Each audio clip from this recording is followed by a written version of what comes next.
Hello, I hope you're well. Welcome or welcome back to my channel. Today's video is a big ol' haul. And yes, I did just do an unhaul, but hear me out. So Christmas was what, 3-4 weeks ago, and my birthday was on January 11th, and the bibliophile that I am, most of what I ask for on both of those occasions are books. So this is a haul of the books I received as gifts, and a couple that I might have treated myself to for my 31st birthday. So why don't we just dive right in? We're gonna start off by talking about fiction, and the first book that I want to show you guys is Plain Bad Heroines by Emily M. Danforth. And to be honest, I didn't need to know much about this book once I saw that Sarah Waters had written a blurb for it, and it's right on the cover. Brimming from start to finish with sly humor and gothic mischief. Brilliant.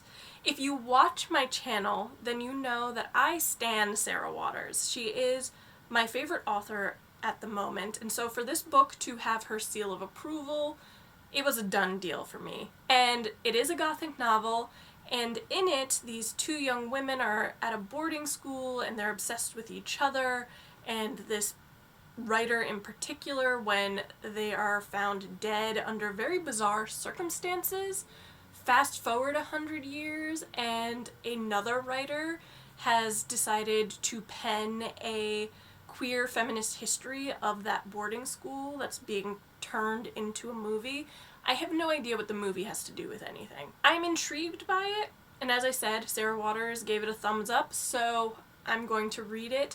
I did not know about the swarm of yellow jackets, which is going to be an interesting one for me. I have a recurring dream, which I guess is more of a nightmare, of being chased by a swarm of bees or wasps. Basically, anything that is yellow and black stripes with a stinger, I'm terrified of, and I have recurring nightmares that wake me up of this happening. So for that to be a feature of this book might be slightly traumatic for me, but Sarah Waters approved, so I'm going to try to be brave. I might not sleep for a month, but that's where we are. The next book that I want to talk about is Abigail by Magda Szabo, and I wanted this book because of the author. So last summer I read Magda Szabo's other book, The Door, and I really loved the writing style and the story itself, even if it was on the quieter side. So I did want to read something else that she had written, and apparently Abigail is the most beloved and popular of her books in her native country, Hungary. So I figured I'd give it a shot. I saw it described as YA, but I don't actually know if YA existed as a genre when this book was written, I think around 1970, so that's interesting. I don't know if it was classed that way just because the main character is within that young adult age range. Regardless, the story is about a young girl during World War II who is sent away to this religious boarding school, and she kind of is a rebel and bucks against the strict religiosity of this institution, which gets her in a ton of trouble. But on the grounds of this school is this statue called Abigail, and legend has it that if you leave a note for Abigail, help will come on the way. So I do wonder if this has a bit of a magical realism element to it. I am fascinated though, even if YA isn't my typical genre. And this book is great too because it does help me accomplish two of my reading goals for the year. The first is to read more women in translation. This is translated from Hungarian, and the other is the Reading Women Challenge, and there's actually a prompt to read a book by an author from Eastern Europe. So that fits the bill for that one as well. The next book is A Lady's Guide to Mischief and Mayhem by Manda, and this was completely inspired by my recent enjoyment of Evie Dunmore's books in the A League of Extraordinary Women series.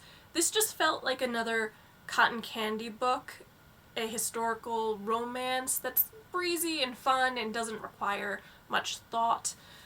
And so this was actually billed as being something that readers of Evie Dunmore might enjoy, but also anyone who watched the Enola Holmes series on Netflix, which I did, and I binged it. So it seemed like this could be a good fit for me. It is set in Victorian London, same as the Evie Dunmore books, and the heroine is a newspaper lady, a journalist who is under suspicion because her recent article has helped lead to an arrest, and she's writing at a time when it's considered vulgar and unseemly for women to write about crime in general.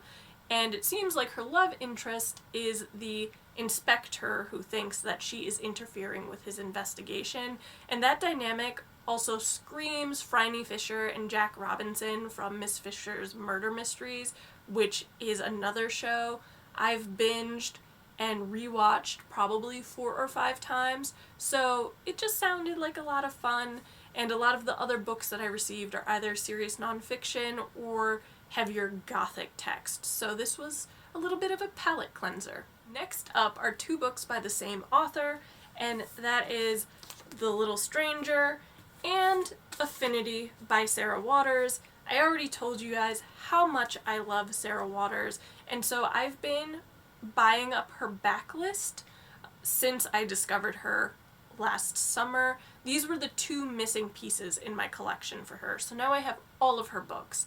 And as I've said many times on this channel, she does atmosphere like no other. She is the queen of plot twists, and just in general her writing is stunning. But I also do like that I think most of her books have LGBTQ representation in them.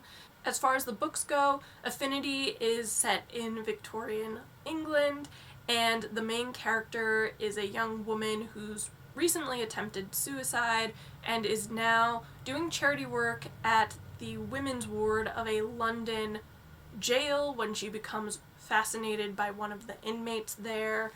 And then The Little Stranger is set in 1940s England at this really dilapidated mansion, so very, very gothic in that regard. And the main character seems to be the son of one of the maids who I guess has returned to this mansion. So that's all I know about these 2. I will report back. I am really, really excited about them. The next 2 books that I want to talk about are books that I ordered for myself from Blackwell's in the UK, so they haven't arrived yet, but I still wanted to talk about them.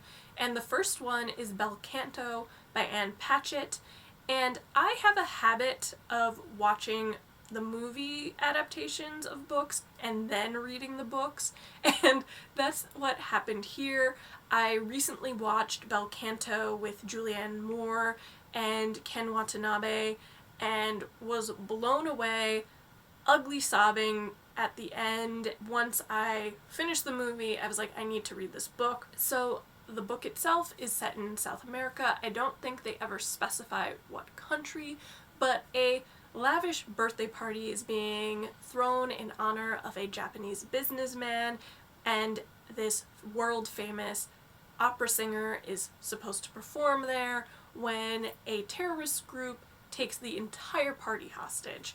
So obviously I have some idea of what happens because I did watch the movie first, but I'm really always very interested in seeing how movies had been adapted from the book, so that's something I'll be interested in comparing as I read this one. The next book is Wakenhyrst by Michelle Paver, and I must be vibing with gothic novels right now because this is yet another modern gothic novel, and in this one it seems as though a young girl is being raised by her rather tyrannical father who happens upon this painting of a medieval devil somewhere and dark forces and witchcraft.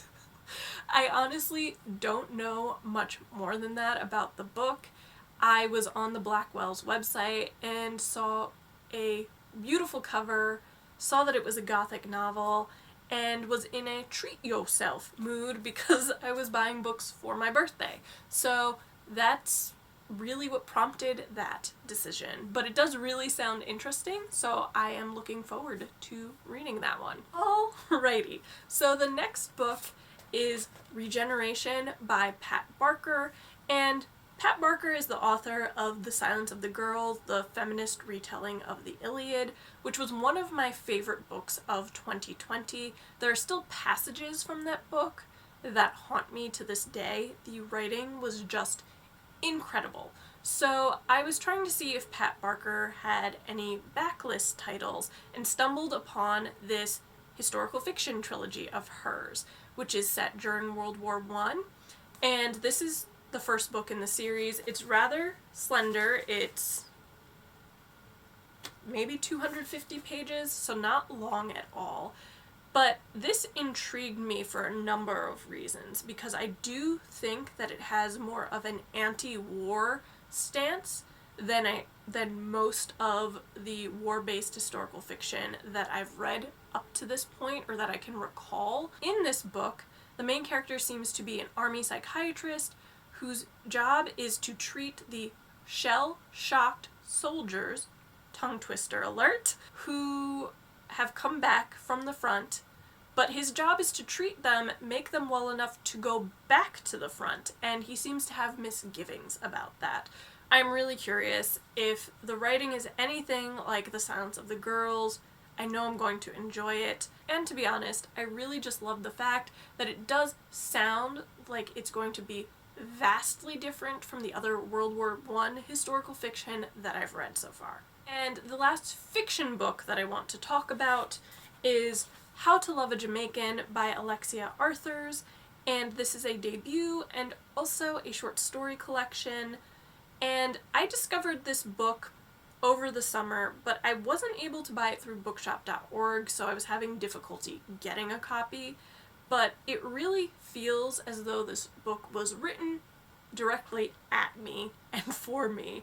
My family is Jamaican, and these short stories are about Jamaican immigrants and their families back home, so I feel like I'm going to be able to relate with probably everything that is described in this short story collection, and that's actually really, really exciting to me. So I can't wait to read it. And on top of all of that, it also does fulfill one of the Reading Women Challenges prompts, which is to read a short story collection by a Caribbean author, and so that is awesome about this book as well. But I'm just really excited because I do think that a lot of what will be described and depicted in this book is going to be the exact or close to the experience my family and loved ones have had as Jamaican immigrants, and also as people who are still living in Jamaica today. So there you have it. Now we're on to the nonfiction books that I got for Christmas and or my birthday. And the first book that I want to talk about is the reason that I was on the Blackwell's UK website in the first place, and that is Romantic Outlaws by Charlotte Gordon. This book was the most difficult book to get a hold of, and I don't even think it's a new release. Let me take you on a journey. So, I have experienced books not being stocked by a particular store, like a Barnes & Noble's, and then they order it in for you because they don't have it at their physical store, or it's not a book that a particular online e-tailer sells. I've experienced that. This book was sold out on multiple bookstore websites. How? I can't even compute, which is why I ended up having to order it from the UK. Anywho, journey over. I ordered the book and I'm really excited about it. It is a dual biography on Mary Wollstonecraft, the English feminist, and her daughter, Mary Shelley, the author of Frankenstein, and I believe Mary Wollstonecraft either died in childbirth or shortly thereafter. It's a big book, so I'm thinking this is going to be a book that I read during a tome topple when one of those pops up again. But I've heard really good things about it. I've also heard that it is a surprisingly quick read, so I'm really excited about this one, if you can't tell. The next book is Boink, The Curious Coupling of Science and Sex by Mary Roach. And I feel as though every nonfiction booktuber has read a Mary Roach book except me, and I was experiencing some serious FOMO. So I wanted to read one of her books, and this book on sex seemed really interesting.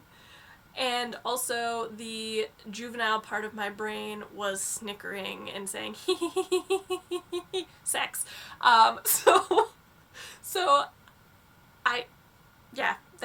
was really it. I was being childish and also really curious. So sex sells, apparently, and this just seemed really fascinating to me, and I've honestly only heard good things about Mary Roach's writing, and that it's also funny and entertaining while also being really informative, so I'm looking forward to this one. The next book is one that will surprise no one who watches my channel, like absolutely no one. And that is Catherine the Great by Robert K. Massie. Mom got the hint. In one of my earlier videos, I had strongly hinted at the fact that I wanted this biography on Catherine the Great, and I got it for Christmas, so yay! But Catherine the Great is a fascinating historical figure to me, and I have a historical girl crush on her, but I have never actually read a biography on her, even though I studied Russian history in school.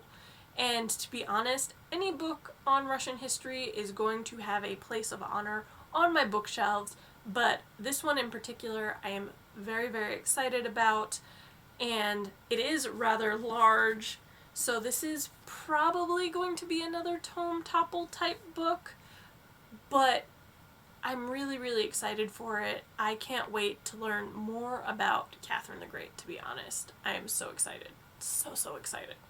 The next book is Paper Bullets, Two Artists Who Risked Their Lives to Defy the Nazis by Jeffrey H. Jackson, and this is World War II nonfiction, which if you watch my channel you know I read a lot of, but this is the story of two women, two Parisian avant-garde artists living on one of the Channel Islands, who are using their art to create propaganda, essentially, that insults Hitler and calls for rebels, all to demoralize the occupying Nazi forces.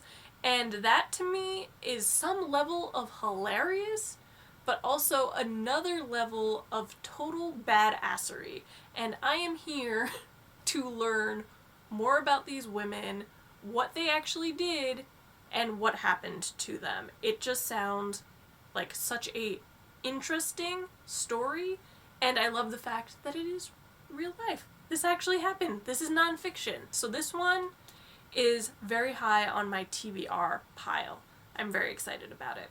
The final book I don't think will surprise anyone in its subject matter, and that is The Romanovs by Simon Sebag Montefiore, and this is a history of the Romanov dynasty in Russia, and they ruled Russia for 300 years and had something like 20 czars and czarinas in that time. To be quite honest, I'm expecting this to be more of a dense textbooky read, I'm not going to lie, but I am such a Russianist, and I nerd out, I geek out over Russian history to such a degree that I don't think that is going to bother me all that much because I'm just going to be so interested in everything that the author has to say. It is a big one, but also not too intimidated by that. I think it's just a book that I need to take kind of bit by bit. But I am very excited to go on this journey because some of these czars and czarinas did some crazy things.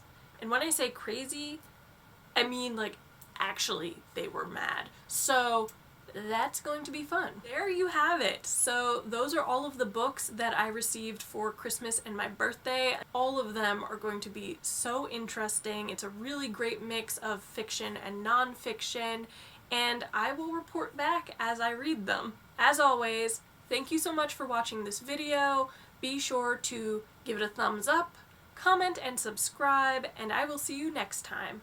Bye!